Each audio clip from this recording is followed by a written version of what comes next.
देखो, चुंबकत्व तो आज खत्म कर देते हैं और उसके बाद टेस्ट लेंगे, ठीक है। तो चुंबकत्व में सबसे पहले हम देखते हैं मैग्नेटिज्म में इलेक्ट्रोमैग्नेट, यानी हम इसकी बात करते हैं विद्युत चुंबक की।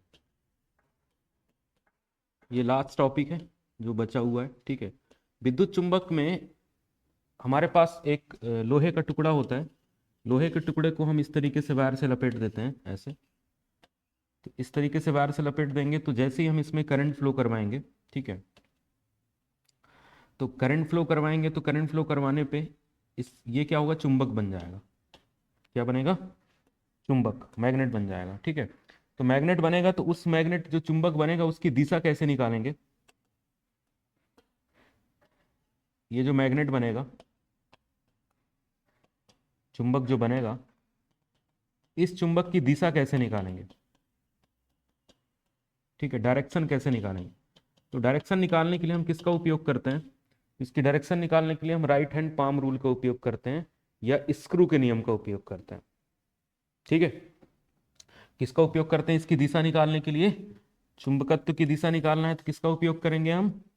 राइट हैंड पाम रूल, ठीक है। किसका उपयोग करेंगे हम? दिशा कैसे निकालेंगे? राइट हैंड पाम रूल, ठीक है। राइट हैंड पाम रूल, इससे क्या निकालेंगे? दिशा। अब कैसे पता चलेगा किधर एन है और किधर एस है? ये हमें पता करना है। तो ये पता करने के लिए हमारे पास ये राइट हैंड है, ठीक है। राइट हैंड पे ये हमारा क्या है? कर्ल। इनको क्या कहा जाता है? उंगलियां, कर्ल।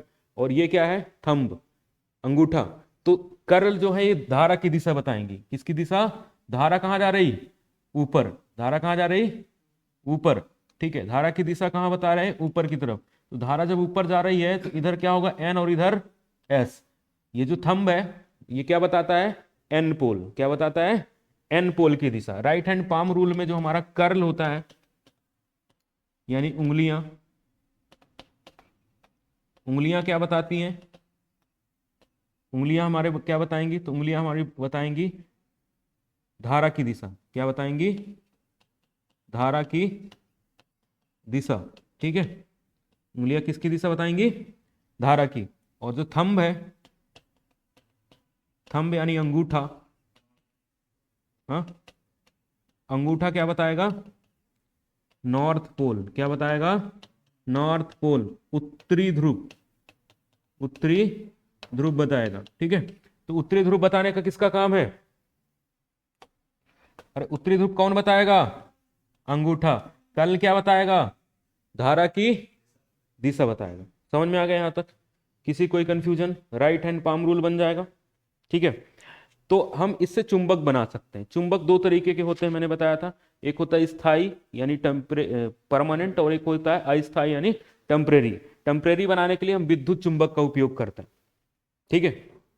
मतलब ये विद्युत चुंबक बन गया। इसको निकालने के लिए हम एक और रूल होता है स्क्रू का नियम। एक और कहे का नियम होता है स्क्रू का नियम। स्क्रू राइट हैंड पे क्या होता है? कसते हैं हम, ठीक है। स्क्रू कहाँ कसते हैं? राइट हैंड पे, ठीक है। तो दूसरा नियम होता है स्क्रू का नियम। दूसरा क्या होता है? दूसरा नियम है इसमें स्क्रू नियम। दूसरा नियम कौन सा है? स्क्रू का नियम। स्क्रू के नियम में क्या होता है कि जैसे ये हो गया हमारा लोहा, हमने इस पे तार लपेट दिया, ठीक है। इस पे हमने क्या लपेट दिया? तार। तो तार लपेट दिया, करंट ऐसे गया। करंट ऐसे गया है तो हम अगर पेचकस से कसेंगे तो पेचकस कैसे कसाता है? ऐसे, ठीक है। तो ये वाला एन होगा और ये वाला एस होगा। अगर यहीं पर धारा की दिशा बदल दी जाए, ठीक है, धारा की दिशा बदल दी जाए और धारा यहां से दी जाए, ठीक है, और ऐसे धारा जाए, तो इसमें ये वाला क्या होगा? एस, और ये वाला, ठीक है, स्क्रू के नियम से, ठीक है। तो स्क्रू जिस डायरेक्शन में हम हमारा खुलेगा उस डायरेक्शन को हम क्या ले लेंगे? एन, और इसको ले लेंगे एस। तो स्क्रू नियम से भी हम क्या निकालते हैं? धारा की दिशा, ठीक है। तो धारा की दिशा निकालने की कितने नियम है? दो नियम, ठीक है। कितने नियम है? दो नियम। एक स्क्रू के नियम से निकालते हैं और सबसे ज्यादा इंपॉर्टेंट कौन सा होता है? पाम रूल, ठीक है। सबसे ज्यादा इंपॉर्टेंट क्या होता है? Palm rule. ठीक है, अब आगे आ जाओ, दूसरा समझो। ठीक है, प्रीवियस क्लास में हमने पढ़ा था बी चुंबकीय क्षेत्र की तीव्रता, पढ़ा था।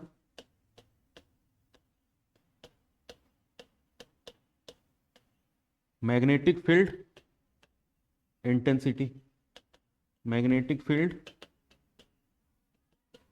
इंटेंसिटी याद है, चुंबकीय क्षेत्र की तीव्रता। ठीक है, चुंबकीय क्षेत्र की तीव्रता में हमने क्या पढ़ा था, एच। ठीक है, एच बराबर क्या था, एन आई अपॉन एल, याद है, एच बराबर क्या था, एन आई अपॉन एल। दूसरा हमने क्या पढ़ा था पुरानी क्लास में, अगर याद करो तो दूसरा हमने क्या पढ़ा था, चुंबकीय फ्लक्स घनत्व। क्या पढ़ा था, चुंबकीय फ्लक्स घनत्व। चुंबकीय फ्लक्स घनत्व क्या बताता है, तो चुंबकीय फ्लक्स घनत्व बताता है, बी से दर्शाते हैं। बी बराबर क्या होता है हमारा, फ्लक्स पर यूनिट एरिया। इसकी इकाई क्या थी, इसकी इकाई क्या है, एच की, एच की इकाई क्या है,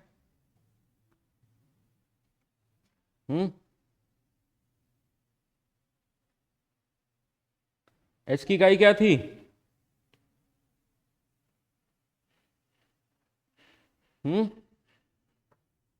क्या पढ़ के आए हो तुम लोग, एच की इकाई क्या थी, एम्पियर टर्न पर मीटर। क्या थी, एम्पियर टर्न, और इसकी weber per metre square, weber per metre square. इसी को मैंने क्या कहा था, टेस्ला। क्या कहा था इसको मैंने, टेस्ला क्या कहा था। ठीक है, याद है नहीं है,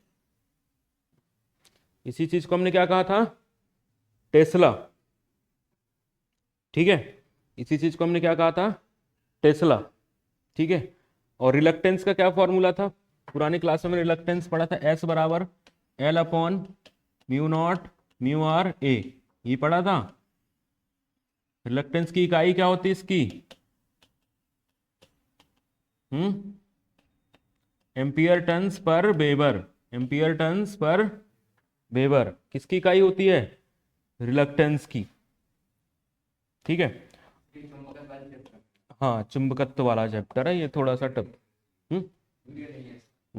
चुंबकत्व वाला चैप्टर है ये, थोड़ा सा टफ भी है। ठीक है, अब हम देखते हैं बी और एच के बीच में संबंध, बी और एच के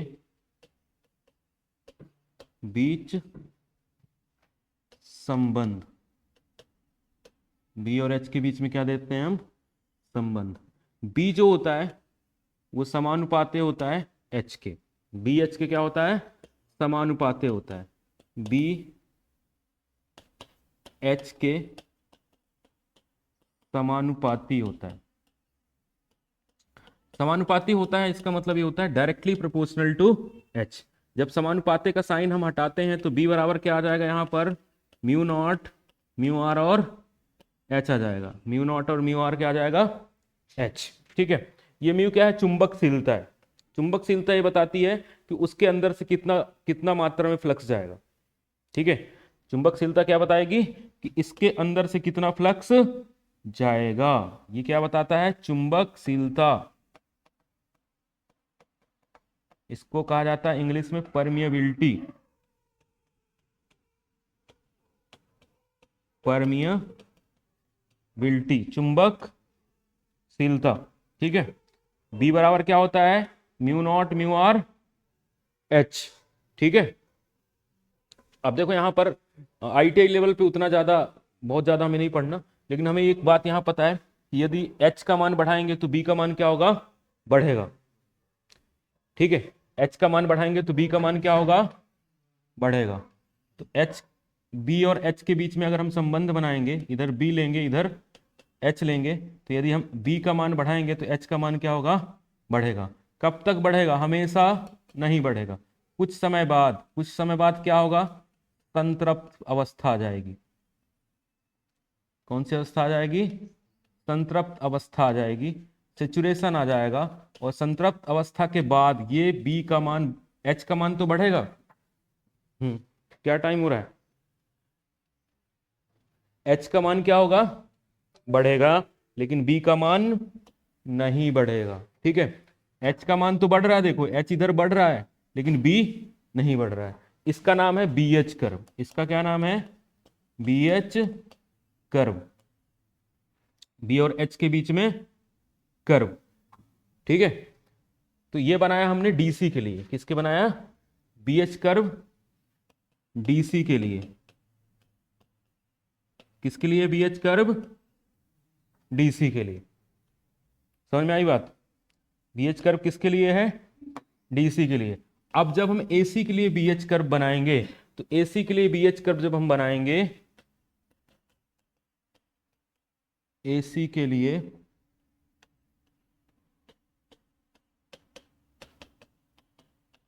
बी एच कर्व जब हम बनाएंगे, तो एसी के लिए जब हम बी एच कर्व बनाएंगे तो एसी में क्या होगा कि एसी में करंट का मान बदलते रहता है, तो एच का मान भी क्या होगा, बदलेगा।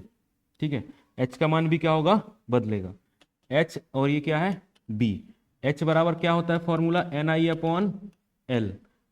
धारा का मान बढ़ेगा तो एच का मान क्या होगा, बढ़ेगा। धारा का मान बढ़ेगा तो एच का मान क्या होगा, बढ़ेगा। और एच का मान बढ़ेगा, धारा का मान कब तक बढ़ेगा, जब तक कौन सी अवस्था ना आ जाए, संतृप्त ना आ जाए। ये संतृप्त अवस्था आ गई तो यहां से फिर नहीं बढ़ेगा। ठीक है, और यहाँ का पे एच का मान कितना हो जाएगा, अधिकतम। ठीक है, एच का मान कितना हो जाएगा यहाँ पर, एच का मान अधिकतम हो जाएगा।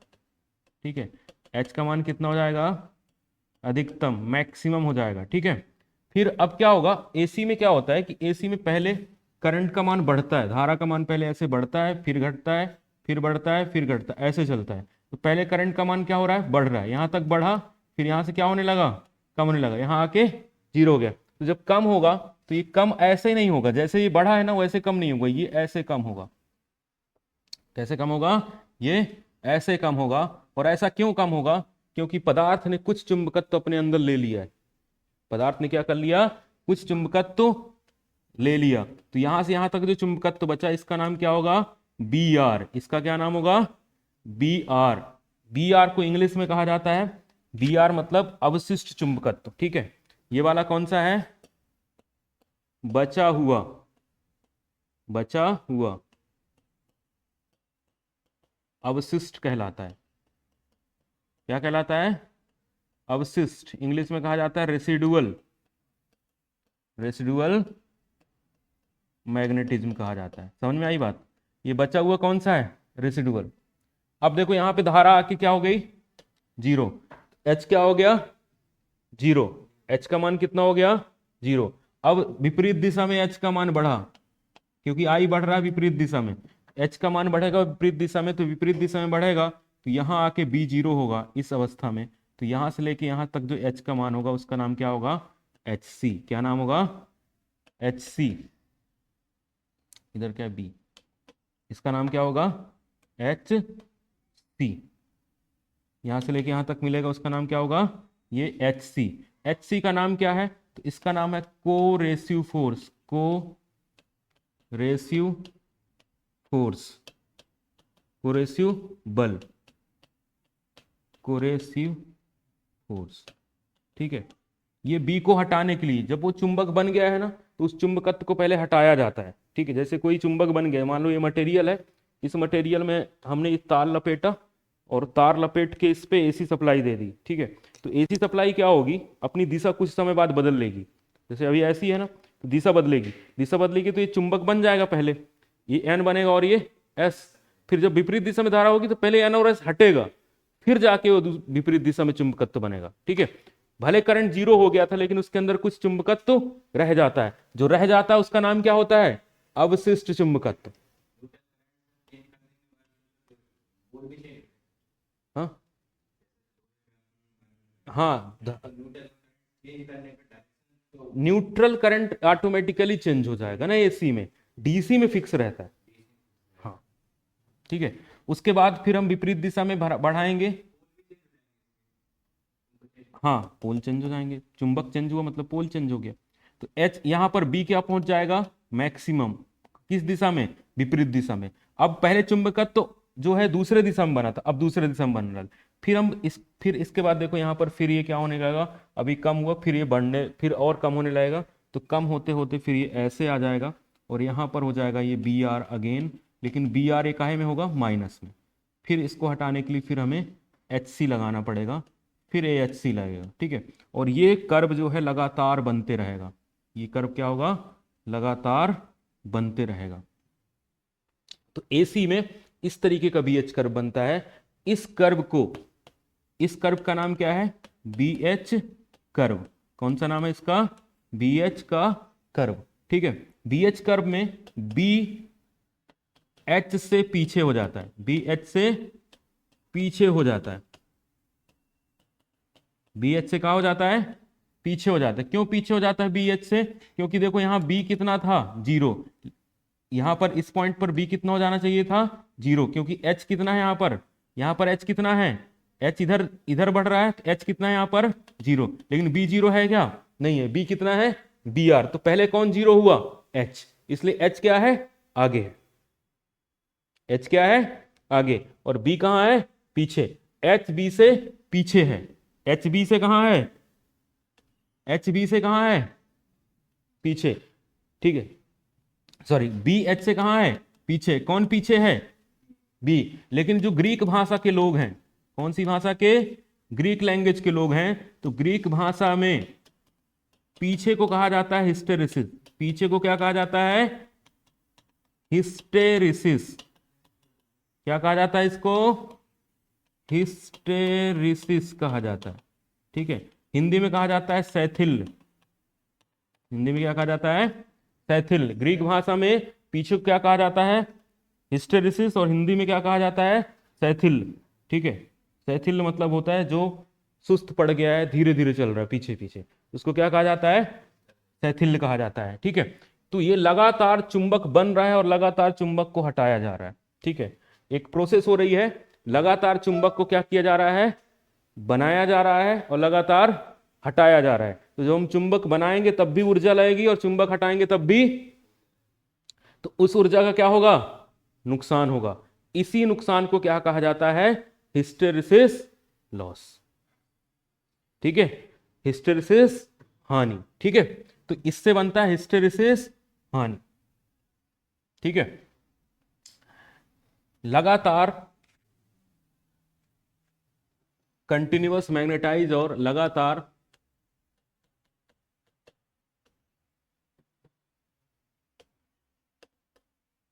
चुंबक के नहीं, को लोहे के, ठीक है, कोर, लोहे को क्या कहा जाता है, कोर। लगातार कोर के मैग्नेटाइज होने, मैग्नेटाइज मतलब चुंबकित होने, ठीक है, और विचुंबकित होने, डीमैग्नेटाइज होने से, डीमैग्नेटाइज होने से, डीमैग्नेटाइज होने से लगातार क्या हो रहा है, लगातार क्या हो रहा है, मैग्नेटाइज हो रहा है, और डीमैग्नेटाइज होने से, लगातार मैग्नेटाइज और डीमैग्नेटाइज होने से क्या होगी, हानि होती है, ठीक है। इसे क्या कहा जाता है, हिस्टेरिसिस हानि, ठीक है। क्या कहा जाता है, हिस्टेरिसिस हानि या सैथिल्य हानि, हिस्टेरिसिस हानि, ठीक है। इसको क्या कहा जाता है, सैथिल्य हानि। हिस्टेरिसिस हानि का को हम WH से लिखते हैं, ठीक है। तो यहाँ पे आ जाता है एक K कांस्टेंट, मतलब नियतांक, और B का अधिकतम मान, B जो मैग्नेटिक फ्लक्स डेंसिटी था, इसकी पावर 1.6 इंटू F, ये इसका सूत्र है, ठीक है। K एक नियतांक है,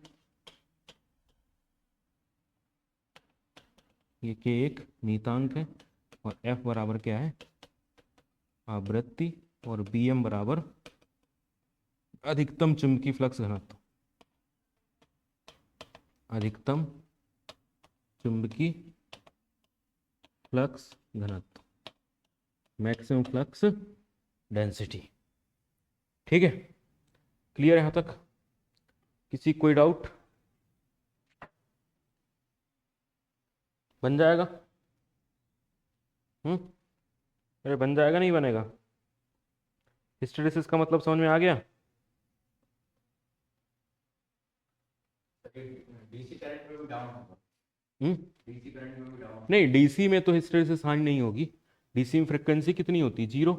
तो हिस्टेरेसिस हानि नहीं होगी। नहीं, डीसी में नहीं होगी। क्योंकि वो एक समान जैसा है। हाँ,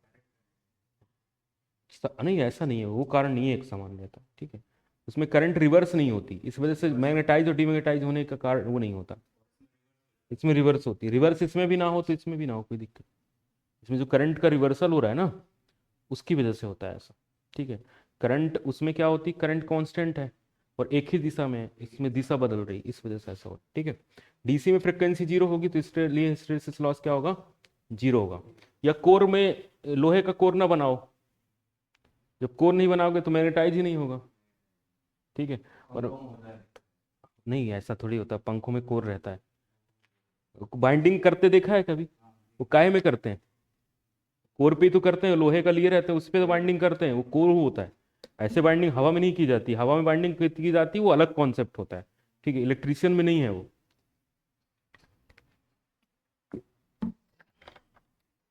बाइंडिंग जो है हमेशा काहे में करेंगे? कोर पे। जितनी मशीन वशीन होती है ना, सबकी बाइंडिंग काहे में की जाती है? कोर में, ठीक है। कोर पे करेंगे तो कोर पे ये हानि होगी, जैसे ये पंखा है ना, इसमें भी हिस्टेरिसिस हानि होगी, ठीक है। और हिस्टेरिसिस हानि होने से पंखे की दक्षता क्या हो जाती है? कम। तो ये हानि क्यों हो रही है? क्योंकि बार बार चुंबक बन रहा है, बार बार चुंबक घट, मतलब घट नहीं रहा, चुंबक बन रहा है और चुंबक हट रहा है उससे, ठीक है। तो उसको क्या कहेंगे हम? हिस्टेरिसिस लॉस, सहथिल हानि, ठीक है। डीसी मोटर में भी एसी होता है, किसने कहा डीसी मोटर में एसी नहीं होता? डीसी मोटर में एसी होता है। उसके आर्मेचर में एसी ही होता है। तो सर वो 12 वोल्ट से किसने कहा 12 वोल्ट से चलती? तो वो छोटे आकार की है ना, तो एसी मोटर भी 12 वोल्ट से चल जाएगी छोटी। वोल्टेज का लेना, मोटर घुमाना है, बड़े मोटर को घुमाना है तो बड़ा टॉर्क चाहिए, वो कॉन्सेप्ट अलग है, ठीक है। हम्म हम्म हम्म हम्म। लेकिन मोटर वो आउटर कोर नहीं होता, उसको कहते हैं बॉडी। हाँ, बॉडी हम इसकी किसी लोहे की जरूरी नहीं है, एल्युमिनियम की बनाई जाती है हल्के के लिए। और इसे एल्युमिनियम थोड़ा महंगा पड़ता है तो लोग स्टील की बना लेते हैं, वो ज्यादा सस्ता पड़ता है। हमारी मैग्नेट होती है डीसी मोटर, उसमें मैग्नेट लगा। डीसी मोटर मैग्नेट तो सब में, बिना बिना चुंबक के तो मोटर चलेगी ही नहीं। मोटर को अगर चलाना है तो मैग्नेटिक फील्ड तो बनाना पड़ेगा, ठीक है। बल कैसे लगेगा? बल, हाँ, बिना, देखो एन और एस तो दो बल बनते, उसी से तो घूमता है वो। अगर वो नहीं बनेगा तो नहीं घूमेगा, और वो लगातार चेंज होने चाहिए, लगातार चेंज नहीं होंगे तो नहीं बनेगा। वो बाद में बात करेंगे हम, जब अभी पढ़ेंगे ना नेक्स्ट ईयर, ठीक है। नेक्स्ट ईयर, अभी अभी समझ में नहीं आएगा ज्यादा, अभी नेक्स्ट ईयर जब पढ़ेंगे ना डीसी मोटर तो समझ में आएगा। इस साल हमारा ट्रांसफॉर्मर है, तो ट्रांसफॉर्मर के बारे में हम बात करेंगे, ठीक है। अभी अभी पढ़ोगे ना तो अभी समझ में नहीं आएगी। अब हम चुंबक पढ़ रहे हैं, तो चुंबक में देखो क्या है, क्योंकि जब उसका कंस्ट्रक्शन पढ़ोगे, खोल के देखोगे क्या अंदर होता है, तब समझ में आएगा, ऐसे समझ में नहीं आएगा, ठीक है। तो उसके पार्ट्स पढ़ेंगे कि कौन से पार्ट का क्या काम होता है। अभी हम चुंबक पढ़ रहे हैं, तो चुंबक में हम ये पढ़ रहे हैं कि चुंबक अगर हम कहीं बना रहे हैं, जैसे ये हमारा एक लोहे का टुकड़ा है, इस लोहे के टुकड़े में हम इस तरीके से तार लपेट दिए, इस तार लपेट के बाद हम यहाँ से सप्लाई देंगे तो ये विद्युत चुंबक बन जाएगा। बात हम सिर्फ इतनी से कर रहे हैं। हाँ, नॉर्थ पोल और साउथ पोल बन, अब इन नॉर्थ और साउथ पोल को हम ऐसे बनाएंगे कि एक दूसरे में बल लगे और मोटर घूम जाए, तो वो मोटर का कॉन्सेप्ट हो गया, ये इसका यूज है। पहले हम चुंबक के बारे में समझें, ठीक है। अब इलेक्ट्रोमैग्नेटिक इंडक्शन पे आ जाओ, विद्युत चुंबकीय प्रेरण, एक लास्ट टॉपिक है ये। इलेक्ट्रोमैग्नेटिक इंडक्शन कहा जाता है इसको इंग्लिश में, इलेक्ट्रो मैग्नेटिक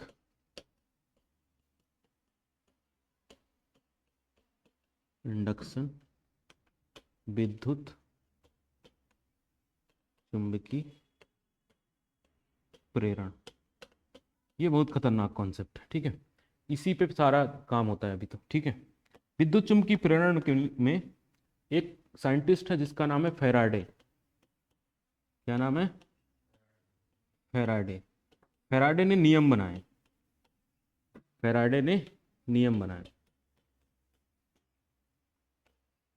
जिसको क्या कहा गया फैराडे का नियम। इन्होंने दो नियम दिए, एक नियम है पहला नियम, फैराडे का पहला नियम, और दूसरे नियम है उसका नाम है दूसरा नियम, सेकेंड लॉ, दूसरा नियम। एक नियम का क्या नाम है पहला नियम, और एक का नाम क्या है दूसरा नियम। पहला नियम ये कहता है कि फ्लक्स में परिवर्तन करोगे तो विद्युत वाहक बल बनेगा। पहला नियम क्या कहता है कि यदि फ्लक्स में यानी चुंबक में, फ्लक्स मतलब चुंबक ही होता है, ठीक है, फ्लक्स में परिवर्तन किया जाएगा तो क्या बनेगा, ईएमएफ बनेगा। फैराडे ने क्या कहा कि फ्लक्स में परिवर्तन करोगे तो क्या बनेगा, ईएमएफ बनेगा। अब बोले कहां बनेगा, कहां बनेगा, ठीक है, कहां परिवर्तन करना है, कॉइल में। कहां करोगे, कॉइल में। अब जैसे एक ये कॉइल है, ठीक है, ये लोहे में है कि नहीं है कोई फर्क नहीं पड़ता, एक हमने तार को लपेट दिया और इसमें से धारा जा रही है तो इससे क्या बनेगा, फ्लक्स बनेगा।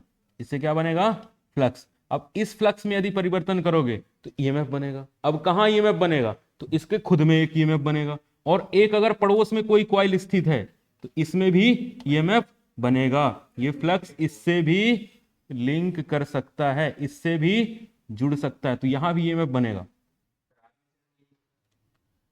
वो आगे बात करेंगे, पहले समझो, ठीक, पहले बेसिक कॉन्सेप्ट समझो कि क्या है।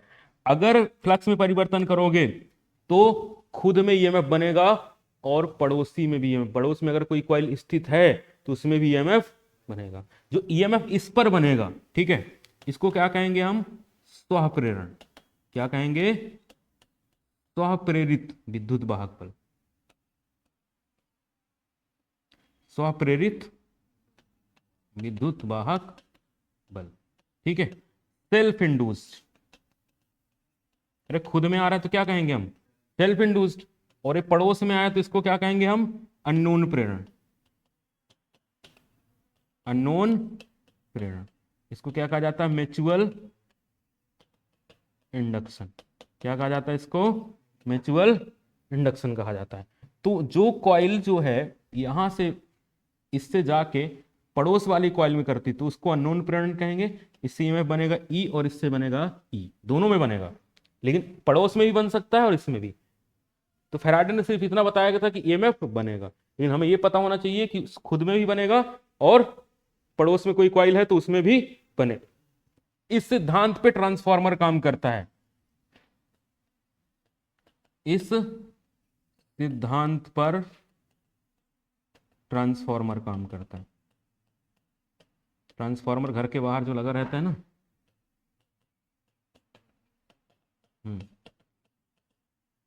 इसके बाद एसी सप्लाई पढ़ाएंगे और फिर ट्रांसफार्मर, ठीक है। ट्रांसफार्मर पहले पढ़ा देंगे, वायरिंग बाद में पढ़ाएंगे वाले, ठीक है, जो वायरिंग वाला चैप्टर है वो बाद में। तो पहला नियम समझ में आ गया, फ्लक्स में परिवर्तन होगा, किसी भी कॉइल में यदि फ्लक्स में परिवर्तन किया जाएगा तो उस कॉइल में ईएमएफ उत्पन्न होगा, और पड़ोस में कोई कॉइल है तो उसमें ईएमएफ उत्पन्न हो जाएगा। बस क्या है, उसका फ्लक्स उसके पास जाना चाहिए। यानी परिवर्तित जो फ्लक्स होता है वो सभी कॉइल में विद्युत वाहक बल उत्पन्न कर देगा, जो जो जहां जहां मिलेंगे उसको। यह है कि एक कॉइल अगर भारत में रखी है, दूसरी ऑस्ट्रेलिया में रखी है, उसमें भी विद्युत वाहक बल पैदा कर देगा, ठीक, लेकिन वो दूरी बहुत ज्यादा है तो फ्लक्स पहुंच ही नहीं पाएगा। इतना दूर पहुंचेगा तो इतने कम पहुंचेगा कि वो ना पहुंचे के बराबर ही है, ठीक है, लेकिन विद्युत वाहक बल बन जाएगा जितनी भी कॉइल्स हैं, ठीक है, तो उसमें विद्युत वाहक बल बनेगा, ठीक है, समझ में आया। इसलिए जो कोर होता है, कोर में विद्युत वाहक बल भी बन जाता है, जबकि कोर में हम क्या बनाना चाह रहे हैं, चुंबक, तो कोर में भी विद्युत वाहक बल बनेगा। जहां जहां उसको लोहा दिखा, जहां जहां उसको लोहा के अलावा जो भी कंडक्टर दिखे, सब जगह विद्युत वाहक बल बनेगा। बस क्या जरूरत है, फ्लक्स में परिवर्तन करने की।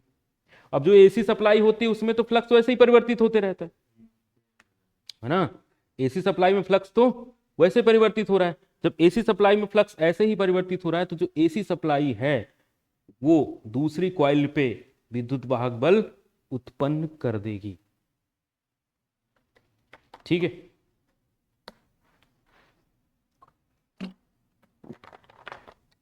दूसरी कॉइल पे भी ईएमएफ उत्पन्न करेगी। ठीक है, जैसे मान लो ये घर से के पास से लाइन जा रही, ठीक है, घर के पास से हमारे क्या जा रही, लाइन जा रही। हमने क्या किया, यहाँ एक रिम फंसा ली, ये एक तार लगा ली, और इससे ले जाके हम बल्ब जलाने की कोशिश करें कि यहाँ पे कंडक्टर में करंट जा रहा है एसी, तो फ्लक्स में परिवर्तन होगा, तो यहाँ क्या आ जाएगा, ईएमएफ आ जाएगा। ठीक है, यहाँ पे क्या आएगा, ईएमएफ आएगा।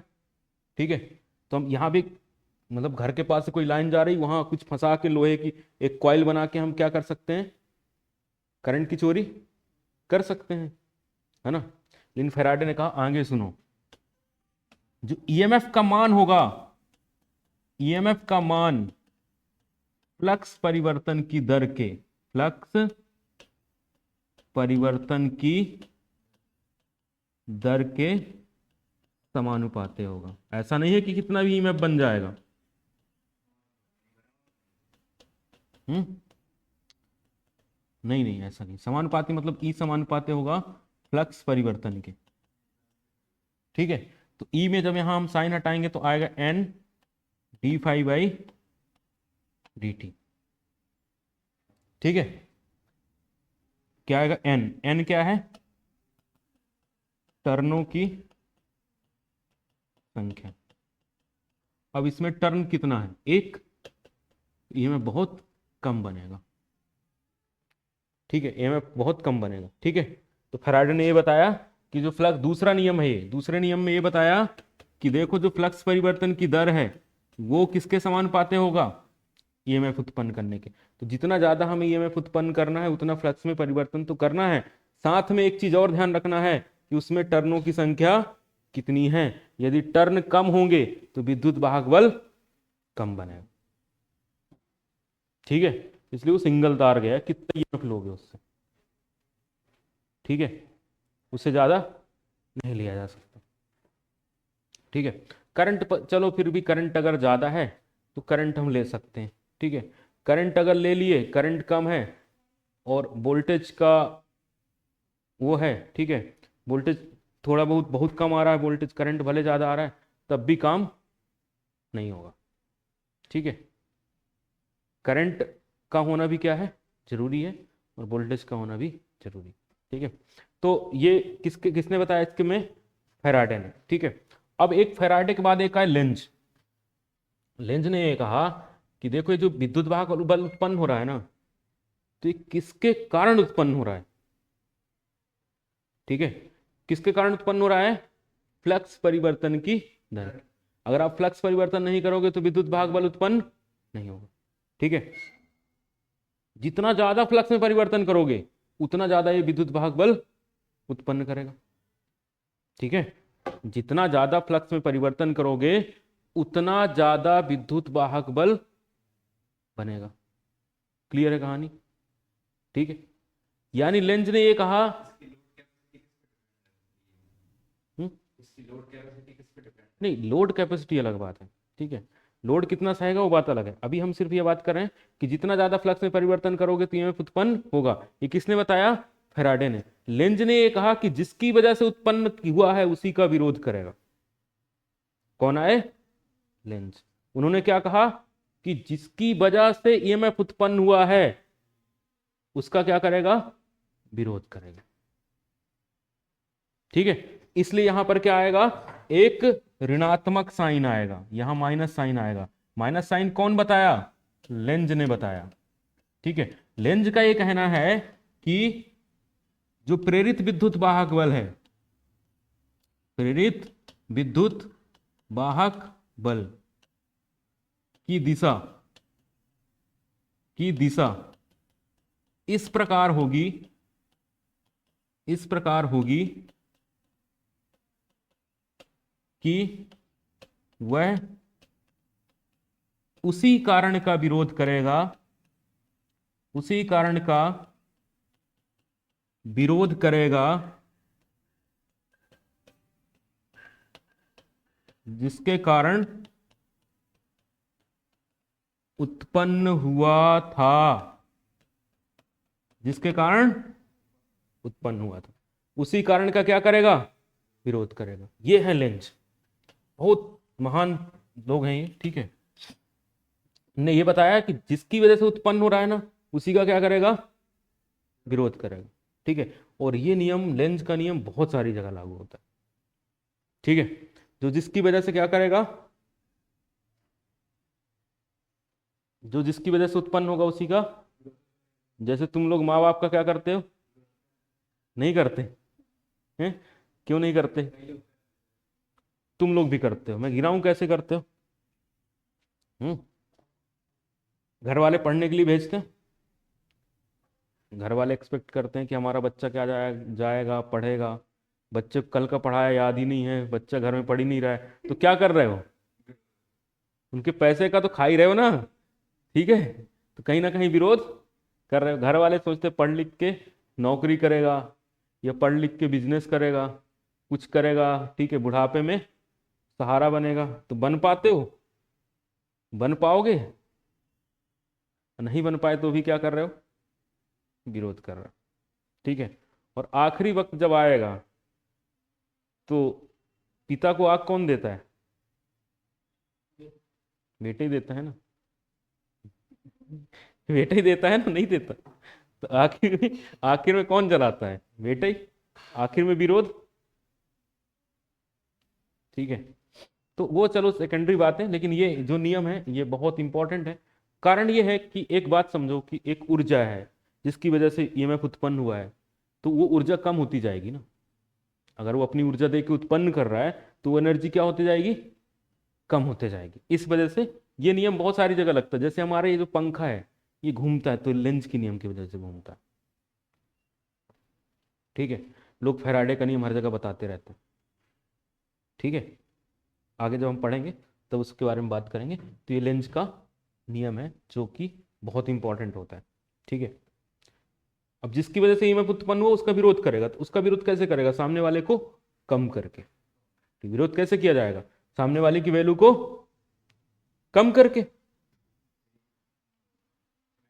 मैग्नेटिक फोर्स के कारण ईएमएफ उत्पन्न होता है, फिर वो किसकी वैल्यू को विरोध करेगा, करंट की, करंट का विरोध करेगा वो, ठीक है। कि जो फ्लक्स में परिवर्तन हुआ है उसका विरोध करेगा, या फ्लक्स में परिवर्तन करने के लिए हम किस माध्यम का उपयोग किए हैं उसका विरोध करेगा, ठीक है, जहां से उसका सोर्स है, ओरिजिन है। नहीं नहीं, ऐसा खाली मोटर घुमाने से करंट नहीं आएगा, उसके लिए चुंबक का होना जरूरी है। हाँ, तो चुंबक को घुमाओगे तो जनरेटर बन जाएगा ना।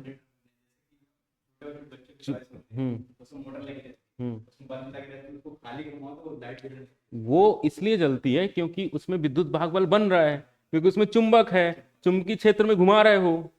चुंबकीय क्षेत्र में किसको घुमा रहे हो, देखो एक बात समझो कि पहले जो चुंबक है, ये जैसे ये चुंबक है, एन और एस से चुंबक बनता है। एन और एस से जो चुंबक बन रहा है ना वो स्थिर है, क्योंकि स्थिर है, इसका मान थोड़ी चेंज हो रहा है।